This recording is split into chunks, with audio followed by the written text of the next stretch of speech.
பறவைகளின் கிறிஸ்மஸ். அது டிசம்பர் மாசம் அப்படிங்கறதுனால பறவைகளோட கிராமம் பனியில முழுகி இருந்துச்சு. காலையிலேயே குளிர்காத்து வீசிக்கிட்டு இருந்துச்சு. பறவைங்க எல்லாரும் கதகதப்பா அவங்க கூட்டுக்குள்ள தூங்கிக்கிட்டு இருந்தாங்க.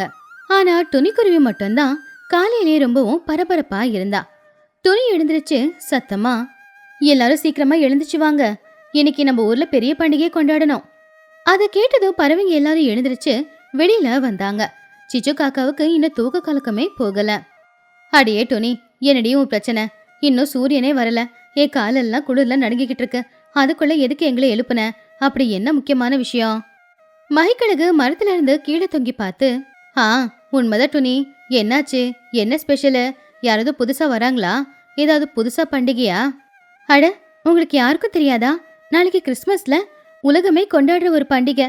இது வரைக்கும் நாம கொண்டாடினதில்ல, இந்த தடவை கொண்டாடலாம் அப்படின்னு எனக்கு தோணுது. அது கேட்டு குஹுவாத்து, கிறிஸ்மஸா அப்படின்னா என்ன டொனி? அது ஸ்வீட் இருக்குமா, சமையல் இருக்குமா? ஆஹா, சமையல் இருந்தா சொல்லு, அப்ப வேணும்னா பண்டிகையை நான் கொண்டாடுறேன். இல்லைனா போய் போத்திக்கிட்டு தூங்குறேன். எல்லாரும் குளிர் தாங்க முடியல.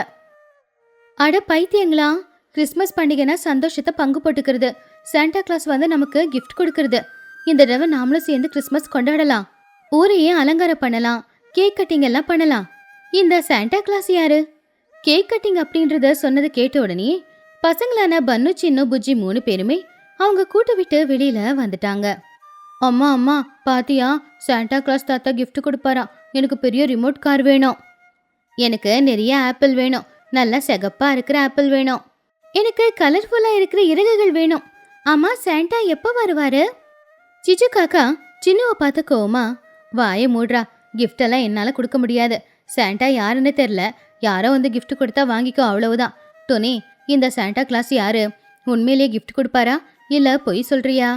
நம்மள யாராவது சாண்டாவோட வேஷத்தை போட்டுக்கிட்டு வெள்ளை தாடியும் சிகப்பு கோட்டும் போட்டுக்கிட்டு பசங்களுக்கு கிஃப்ட் கொடுக்கணும். நம்மள யாரு சாண்டாவாக போறோம்? எல்லாரும் ஒருத்தங்க முகத்தை இன்னொருத்தங்க பாத்துக்கிட்டாங்க. எல்லாரும் என்ன பார்க்காதீங்க, எனக்கு வயசாயிடுச்சு. அந்த கிஃப்ட் பேக்கை என்னால தூக்கிட்டு போக முடியாது. ஏன்னா வெயிட் தூக்குற வயசு இல்லை என் வயசு. நான் ரொம்ப குட்டியா இருக்கேன். தாடி வச்சுக்கிட்ட என் முகமே தெரியாது. காத்துக்கு பறந்து போயிடுவேன். அப்போ சிச்சு தான் பெஸ்ட். எப்படியும் அவ கருப்பா இருப்பா, வெள்ளையா தாடி வச்சா கான்ட்ராஸ்டா சூப்பரா இருக்கும். சத்தமா கத்துவா வேற. என்னது நானா? நான் பொண்ணாச்சே, நான் எப்படி சாண்டா கிளாஸ் வேஷம் போட முடியும்? அதுலயும் வெள்ளை தாடி வச்சுக்கிட்டா? ஐயோ, என்னால முடியாது.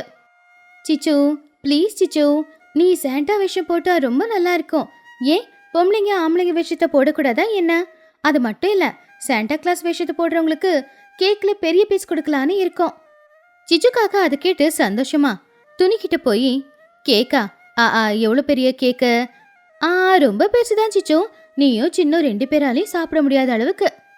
சரி, சாண்டா கிளாஸ் வேஷம் நான் போடுறேன். ஆனா நீங்க சொன்ன மாதிரி கேக் கொடுக்கணும். அப்புறம் இந்த கிஃப்ட் எல்லாம் என்னால வாங்க முடியாது, அதெல்லாம் நீங்க தான் வாங்கணும். எல்லாருக்கும் கொடுக்குற பொறுப்பை நான் எடுத்துக்கிறேன். அப்பாடா, ஒத்துக்கிட்டா. சரி சிச்சு, கிஃப்ட் நாங்க வாங்குறோம், நீ கொடுத்தா மட்டும் போதும். அன்னைக்கு சாயந்தர நேரம் ஊருக்கு நடுவுல இருக்கிற ஒரு சாதாரண மரத்தை கிறிஸ்மஸ் மரமா மாத்தலான்னு எல்லாரும் முடிவு பண்ணாங்க. வாங்க பசங்களா, இன்னைக்கு இந்த மரத்தை தான் கிறிஸ்மஸ் மரமா நாம அலங்காரம் செய்யணும். போங்க, லைட் எடுத்துக்கிட்டு வாங்க, அப்படியே கலர்ஃபுல்லா இருக்கிற பேப்பர்ஸை கொண்டு வாங்க. சிச்சு காக்கா ஒரு பழைய சாக்ஸை எடுத்துக்கிட்டு அங்க வந்துச்சு. டொனி, இந்தா, இது என்னோட பழைய சாக்ஸ். இந்த மரத்துல ஏதோ தொங்க விடணும்ல, சிகப்பு கலர்ல இருக்கு, தொங்க விட்டா ரொம்ப அழகா இருக்கும். அப்ப லூசி புறா கவலையா, ஐயோ சிச்சு, இது பழைய சாக்ஸ் மட்டும் இல்ல, நாத்தம் பிடிச்ச சாக்ஸ். இத மரத்துல மாட்டாத, அழகே போயிடும். லூசி, என் சாக்ஸோட அருமை உனக்கு தெரியல. சரி, தூரமா வச்சிடுறேன். இந்த லைட்டு போடுங்க, அழகா தெரியும். கடைசியில எல்லாரும் சேர்ந்து அந்த மரத்தை அழகா அலங்காரம் செஞ்சாங்க. இப்போ மரத்தோட உச்சியில ஒரு நட்சத்திரத்தை வச்சாகணும். அம்மா, மரத்தோட உச்சியில வைக்கிறதுக்கு நம்ம கிட்ட ஸ்டார் இல்லையே, இப்போ என்ன பண்றது? கவலைப்படாத புஜ்ஜி, இதோ இந்த ஏர் பலூன் இருக்கே, நட்சத்திர ஷேப்ல தானே இருக்கு. இத மேல வச்சோம்னா தூரத்துல இருந்து பார்க்க நட்சத்திரம் மாதிரியே இருக்கும். எல்லாரும் ஓகேன்னு சொன்னாங்க. அப்படி அந்த ஏர் பலூனை தூக்கி மரத்தோட உச்சியில வச்சாங்க. பார்க்க ரொம்ப அழகாவும் இருந்துச்சு. அன்னைக்கு ராத்திரி 12 மணிக்கு எல்லாரும் நெருப்பு மூட்டி அதை சுத்தி உக்காந்துக்கிட்டு சாண்டாவுக்காக காத்துக்கிட்டு இருந்தாங்க. அப்பதான் தூரத்துல இருந்து ஒரு உருவம் அவங்க பக்கத்துல வந்துச்சு. அது சிச்சு காக்கா. சிச்சு போட்டிருக்கிற வேஷத்தை பார்த்து எல்லாருமே சிரிச்சாங்க. அப்போ சிச்சு காக்கா அந்த வேஷத்துக்கு ஏத்தாப்புல குரலை மாத்திக்கிட்டு, நான் சாண்டா வந்திருக்கேன். ஆகாயத்துல இருந்து வந்திருக்கேன், இந்தாங்க கிஃப்ட். முதல்ல என்னோட கேக்கு எங்க? சின்ன காக்கா சிரிச்சுக்கிட்டே, அம்மா நீதானு எல்லாருக்கும் தெளிவா தெரியுது, உன்னோட கருப்பு இறகும் தெரியுது, அப்படியே நீ காலில் போட்டிருக்கிற கொலுசு சத்தமும் கேக்குது. அப்போ சிச்சு காக்கா, டே சின்னம், உன் முன்னாடி தானடா வீட்டுல வேஷம் போட்டேன், அப்பெல்லாம் எதுவும் சொல்லாம இப்படி ஊருக்கு நடுவில் எல்லாருக்கும் முன்னாடி வந்து என்னை ஏண்டா அவமானப்படுத்திக்கிட்டு இருக்க? அப்போ சோட்டுக்கிளி வேணு வேணுனே, எங்க சாண்டா, உங்க குரல் ஏன் குயில் மாதிரி இல்லாம காக்கா மாதிரி இருக்கு? அது அது வர வழியில ஐஸ்கிரீம் சாப்பிட்டேன், அதான் தொண்டை கட்டிக்குச்சே. அதிகமா பேச வைக்காதீங்க. கிஃப்ட் எங்க இருக்கு?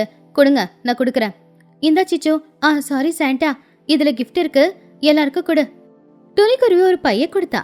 அதுல பசங்களுக்கு பிடிச்ச பொம்மை, அதே மாதிரி பெரியவங்களுக்கு பிடிச்ச பழம், தானியம் எல்லாம் இருந்துச்சு. சிச்சு காக்கா பைய பார்த்து, ஆஹா நிறைய கிஃப்ட் இருக்கு. பசங்களா எல்லாரும் லைன்ல வந்து நில்லுங்க. அம்மா பேச்சு கேட்குற பசங்களுக்கு தான் நான் கிஃப்ட் கொடுப்பேன்.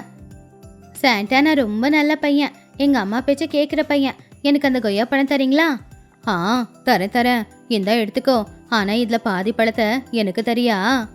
சாண்டா, பசங்க கிட்ட இருக்கிறத வாங்கக்கூடாது, மொத்தத்தையும் கொடுங்க, இல்லனா கஷ்டம். அப்போ சிச்சு காக்கா, சரி சரி, என்ன ரூல்ஸோ என்னவோ. சரி, நெக்ஸ்ட் யாரு? எனக்கு கலர்ஃபுல்லா இருக்கிற இறகு வேணும். இந்தா, இதை பிடிச்சிக்கிட்டு பறந்து போயிடாத.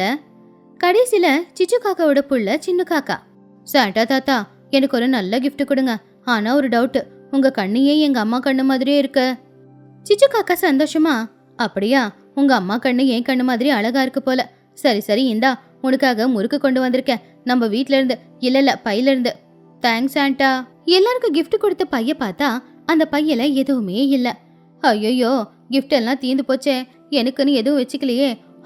ஹான்னு கஷ்டப்பட்டு வேற கத்துனே, எனக்கு பேமெண்ட் எங்க? கவலைப்படாத சாண்டா, உனக்காக பெரிய கிஃப்ட் இருக்கு, இந்தா. குஹுவாத்து ஒரு பெரிய ஃப்ரூட் கேக்கை கொண்டு வந்து சிச்சு காக்கா முன்னாடி வச்சது. சிச்சு காக்கா அவ்வளவு பெரிய ஃப்ரூட் கேக்கை பார்த்து ரொம்பவும் சந்தோஷப்பட்டான். ஆஹா, இந்த கேக்கு எனக்கா? Happy Christmas. துணி, இந்த தாடி எடுத்துருவா, ரொம்ப அரிக்குது. எடுத்துரு சிச்சோ, இப்ப கேக் கட் பண்ணலாம். அப்பாடா, இது போதும்.